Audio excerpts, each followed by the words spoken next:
It's time now for Countywide, a special presentation of Yavapai Broadcasting News. Join News Director Paul David as he talks with our community's leaders, newsmakers, and people in the know. You'll hear about the hot topics that affect all our lives in Yavapai County. And now, here's today's Countywide.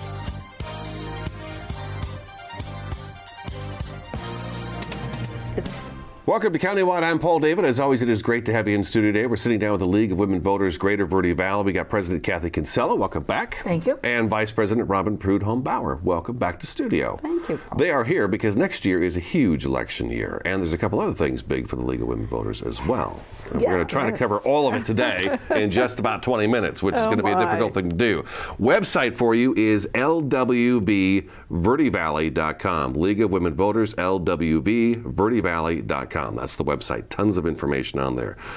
Welcome back. Thank you. Thank you. 2020 is going to be a huge year. Yes, we've got elections happening at every level of government, everything from the president down to local elections, local city council offices, and ballot issues that people need to be educated on because ballot issues don't usually get a lot of attention. We'll be focusing on some of that, but it's also not just an election year that's a big year for us, but it's also a big year for the League.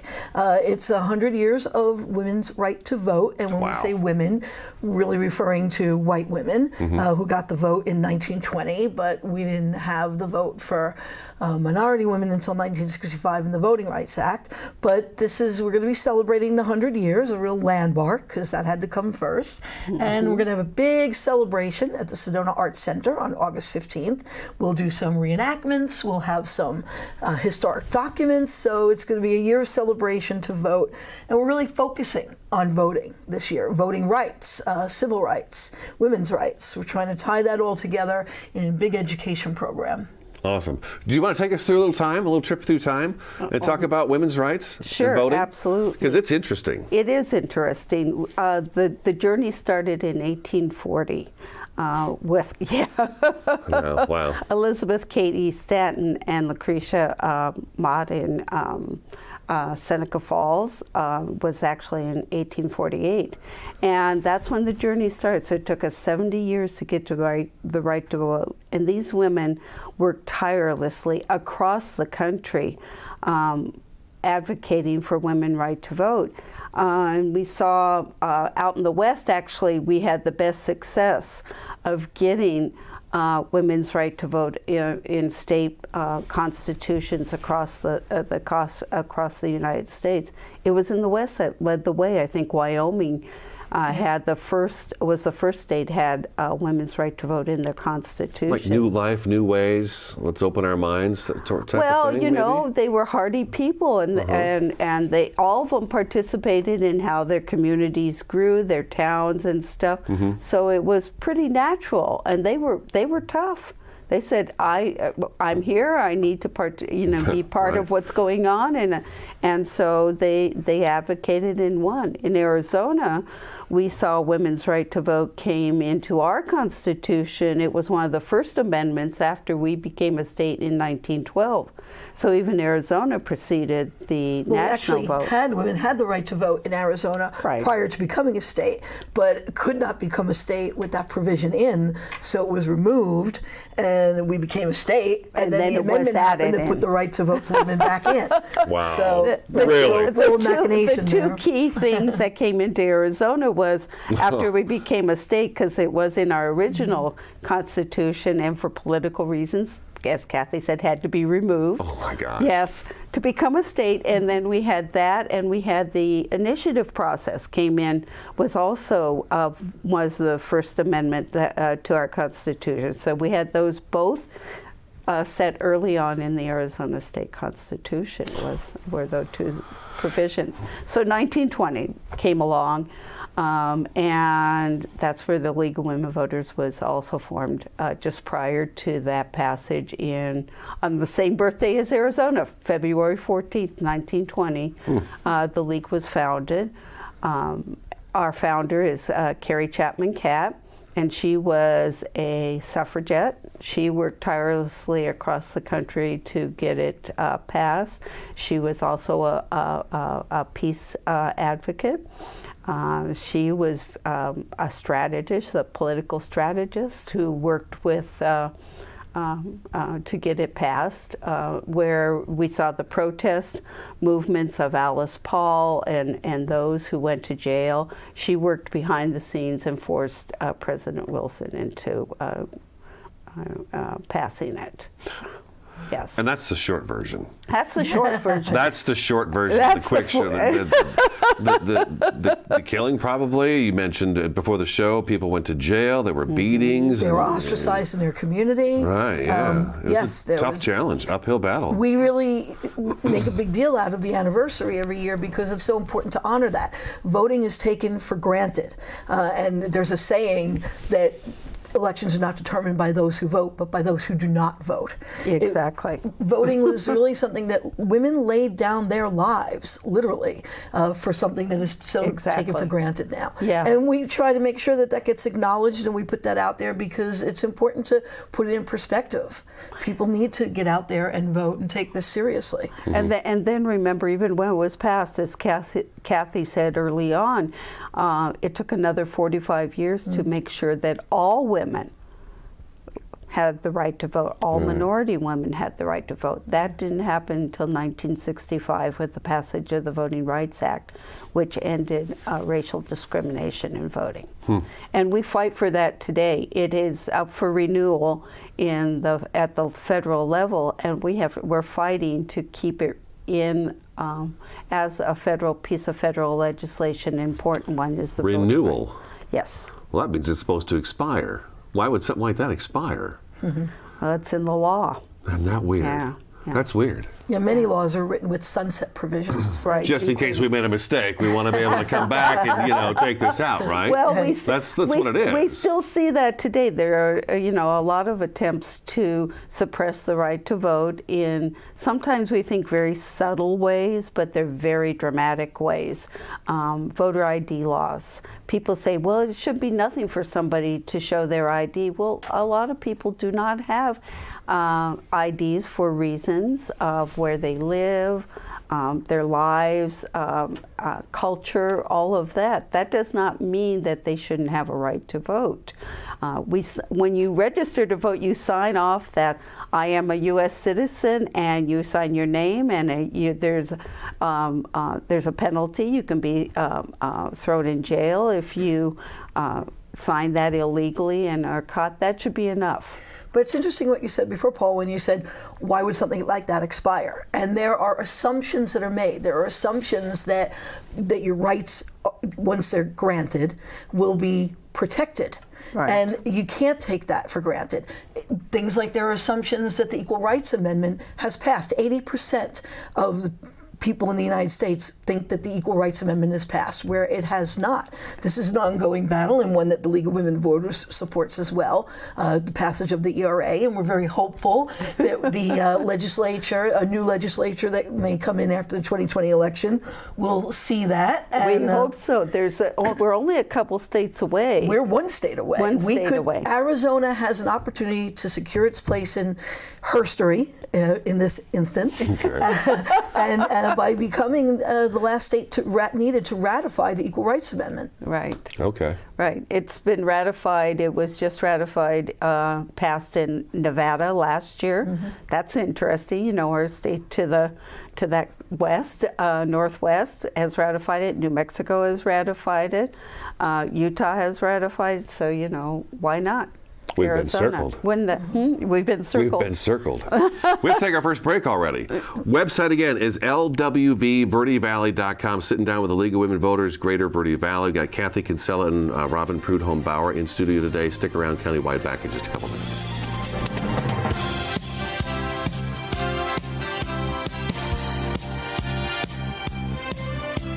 Feng Shui Artistry, the oldest form of development planning, today known as the art of placement. For 26 years, master Feng Shui educator, practitioner, artist, and author Caroline Patrick Bournet has used ancient rules of environmental, physical, and spiritual harmony to support clients' health, knowledge, creativity, and success. In mapping your home, you'll understand yourself. Better living is the gift of a lifetime. Change your life one room at a time. Schedule your Home Therapy 101 consultation today. Show your customers how much they matter to you. Follow up with a real card in just 60 seconds with Send Out Cards. Send Out Cards makes it easy for busy professionals to leave a memorable impression. Stay in touch with a simple one-step process from your phone or computer to their mailbox. Call Judy today at 928-202-2557. That's 928-202-2557. Been hearing about the crazy benefits of CBD? Find out how CBD can help you at Sedona's #1 resource, CBD Sedona. Come in for a free consultation and let our trained medical staff help you find the perfect product for you. Pain-relieving salves, full-spectrum oils, honeys, teas, cookies, and even CBD for pets. Ready to feel fantastic? Come on by CBD Sedona today. Metaphysics. What does it mean? It's a branch of philosophy, literally beyond the science of matter. Sedona's University of Metaphysics studies the ultimate nature of existence, reality, and experience. Join 14,000 graduates in over 120 countries, helping others in counseling, coaching, ministry, and much more. The University of Metaphysics is here to serve the best in you so you can serve the best in others. universityofmetaphysics.com.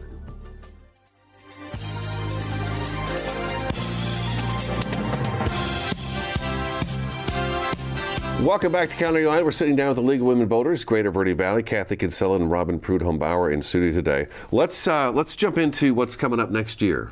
Okay, we're going to be celebrating, of course, the two 100 anniversaries that we've got going on there, but the 2020 election is going to be massive. Huge. We kind of touched on it very lightly at the beginning. We do a lot of programming around elections too. You know, the role of the League of Women Voters, our mission is we want to register voters, we want to educate, we want to empower voters, we want to advocate on issues, we encourage people to run for office and provide training. It's going to be a really big year because we'll have everything from the presidential election and our U.S. Senate seat for Arizona, one of our two, as well as the entire state legislature is up for election in 2020. And all of our congressional races also. That's right. Because every 2 years they And this will boil down to our grassroots elections as well. Our local, city councils, town councils. Every local ballot initiatives. All of districts that will be getting county board of supervisors, yes. School districts. School districts. Sanitary district. If there is one, but fire districts. And yeah, a number of them have elections that are will be happening this year. So it'll be a year filled with getting to know the candidates, and that's where we hopefully can come into play, doing candidate forums, maybe having interviews here in this studio with candidates to get them to talk about the issues. And we encourage people to get to know who these candidates are. Just don't think about, oh, I know that person because they've been on the ballot for 10 years, 15 years, even 2 years. I know the name. I know the name. That's how a lot of people vote. Well, that's not the way you should vote. You should vote for somebody who that you feel comfortable with, has positions similar to yours. It's not always going to be perfect, but that is responsive to their community. You know, it's a good constituent person that you can have. You can share information with or find out where they vote. And that's what we hope this year, is that people get to know about the people running for elected Also the office. Issues that are on. Yeah. One of the successful programs that we ran in 2018 were our ballot parties, where we would gather groups of people together and we would literally go down the ballot explaining everything from the very top of the ballot and an office and about the candidates, but also all the way down to the ballot initiatives, which are always buried down in the end in the corner or flip the page, very hard to find, and understanding what those ballot initiatives are, because when you get down to the local level as well, there's not a lot of resources for information for voters to find out. It's hard. Things that are happening. And the League of Women Voters, we will have positions on the various ballot initiatives. Some that we'll take at the state level, some at the local level we'll be looking at them. So we'll be a very good resource. There are a lot of ways people can reach us as well. They can go to the website that you mentioned. They can email us at lwvgvv@gmail.com. They can follow us on Facebook. We do do urge people to follow us because we will be pushing a lot of information. Also, the League of Women Voters in Arizona just relaunched 411 vote411.org, which is one-stop shopping for voter information. Oh, and good. Yes, you can go on there. Let's do that again. Vote411.org. 411.org. Vote411.org. Okay. And you can go on and not only find out who and what is going to be on your ballot, but where you can vote. You can register. You can give that information to other people that need to register. You can find everything really, truly one-stop That's shopping. key. That's really key right there, is to have one place for people to go. Because I was just thinking, okay, if I can't come to one of your candidate forums, or I can't come to a meeting, but I want to know about these, because we talked about it before the show, how early voter ballots are so nice because you can have it at home on your coffee table. You can take your time on your ballot and really go through and dissect the whole thing and figure out what are you for, what are you against, yes or no. But the Vote 411 will be really nice. So will all the candidate bios and everything be on there, and things of that nature? Yes, we reach out to as many of them as we can.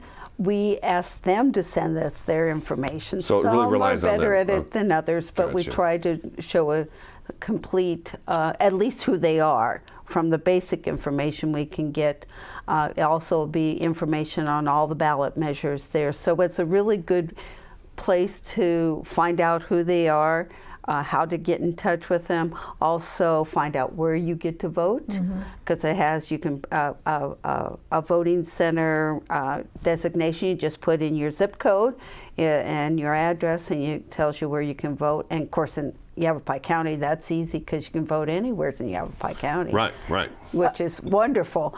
But, you know, so the issues are going to be deep.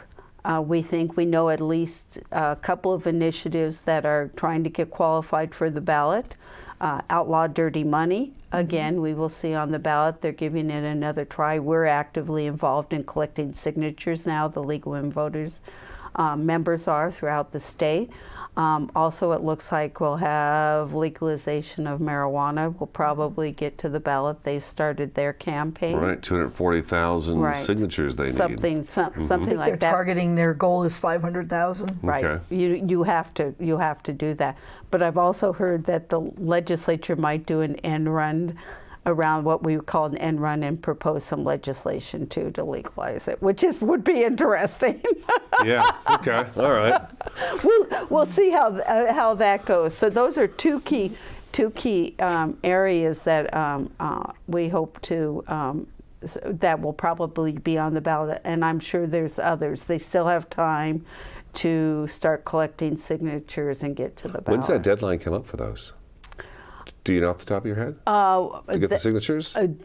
It'll be July 2020. Okay, so they have until the middle of next year. Yeah. Okay, gotcha. Yeah, they got they do. plenty of time. I just want to mention another really good resource for voters as well is the Secretary of State's website. Right. Because there is a way, they've improved this so much in the new administration, because what you can do is you can go on and you can check that your registration is still valid. You can go on when you send in your permanent, if you are on the permanent early voting list, sometimes referred to as the PEVL, not Pebble. Pebble, with a V as in victory. Okay. But you can actually track your ballot. You can send it in. You can make sure that it's been received and that everything is in order. I mean, we talk about voter security. This is one way to achieve that. And transparency, because people aren't sure always, especially with the permanent early voting. You know, if you're an early voter, you send in your ballot and you're not sure what happens to it. But if you can track it, where it is in the system, then that's great. Transparency is absolutely perfect for And let's that. say you haven't voted in several years, you want to make sure your voter registration is still valid, you can go on the website and check that it is, see if you need to correct any information or perhaps re-register or change your party designation. All of that can be done on the Secretary of State website. All right, let's take a break. We got to take another break. The website is lwvverdevalley.com, lwvverdevalley.com, the League of Women Voters, Greater Verde Valley. This is Countywide. We'll be back in just a couple minutes.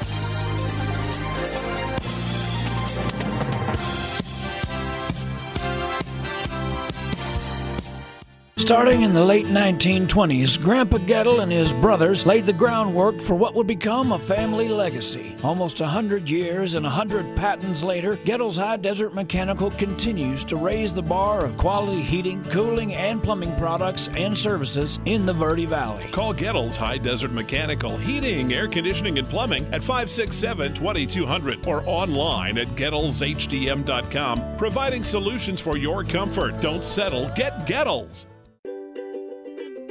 Hi, this is Greg at Verde Solar Power. You know, Arizona has lots of clean, renewable sunshine, and we want to help you take advantage of it with our quality solar installations, and we offer to beat any written offer on a residential solar electric system. So bring us your electric bill and let us show you how solar power will save you money. We're located conveniently here in the Verde Valley and are dedicated to helping the valley go solar. So remember, the energy solution comes up every morning. Hi, Todd of Todd's Appliances, your hometown appliance store. Studies have shown that when you buy from an independently, locally owned business rather than a box store, a lot more of your money stays local, therefore strengthening our community. From basic to high-end, we carry name brand appliances. Visit our store on Main Street in Camp Verde. With same-day, next-day service, we service what we sell what we service the least. TODD'sappliances.com, 567-3062. Hi, I'm your host, Smokey Colbert. Filling in for Smokey, because after 75 years of... Only you can prevent wildfires. Turns out there's much more to say. Nearly 90% of wildfires are caused by us humans being careless, dumping our used barbecue coals willy-nilly. Guess the song was wrong. We did start the fire. That's why I respect Mother Nature and her trees, whether coniferous or new car scented. Go to SmokeyBear.com to learn more about wildfire prevention.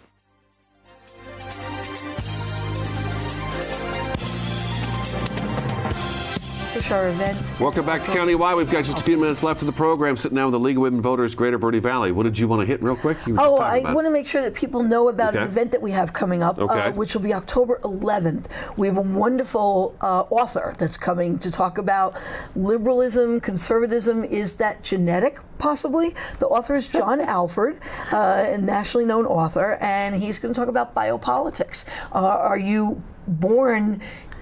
How you're born, your genetic predisposition, does that mean you're going to like certain types of books, which maybe lead you into certain career path, which means that you might vote this way versus that way?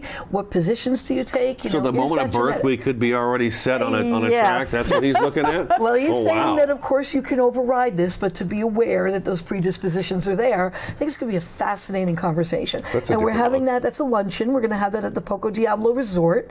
That is Friday, October 11th at noon. It's $25 for a fantastic lunch, an amazing speaker, and you'll get to hear about even more programs that we run if you come to the luncheon. And those are all posted on the website too. They've got your website's very busy. You've got a lot of great information on the website, and there's a calendar of events that are going on. You have more than just this one talk, because you guys are sending me this stuff all the time. We do programs all the time. All the time. We have a monthly book club that meets and discusses politically centered books. We have a Let's Talk Politics discussion group that talks about current events and what's going on. More than that, it is. If you're a political junkie, you have to come to this because it's the most passionate discussion around what's going on at the local, state, or national level. Whatever your passion is, we get to talk about it at 8:30 in the morning. I've never seen such an alive group. People say it's more invigorating than the caffeine. That usually and we should make men are welcome.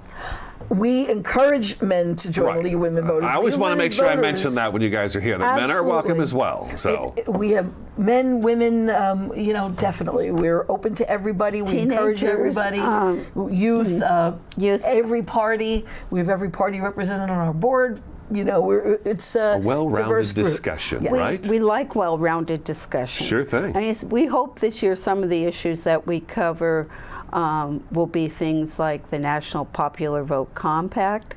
Redistricting is going to be huge this year with the census. And the census itself is absolutely over the top important, not just for our political subdivisions, but also we need to have everybody counted so we get the federal dollars that are due us. How's that? That's the bottom line. It should be about that as well as what the makeup of our political districts are going to be. So we're going to push hard to make sure everyone gets counted. We can provide information, hopefully that maybe Yavapai Broadcasting can just keep on. You send it to me. Okay. You send it to me. Yeah. We're out of time. Get your vote counted. Kathy? So. Thank you so much. I think I can reach Robin. Thank you for coming in. We will. We'll have you back next year because, again, I'm going to need all the help I can get for the next year's election. We're willing and welcome. Thank you. Website again is lwvverdevalley.com. That's today's Countywide. As always, thanks for watching and listening, and we'll talk to you again next time.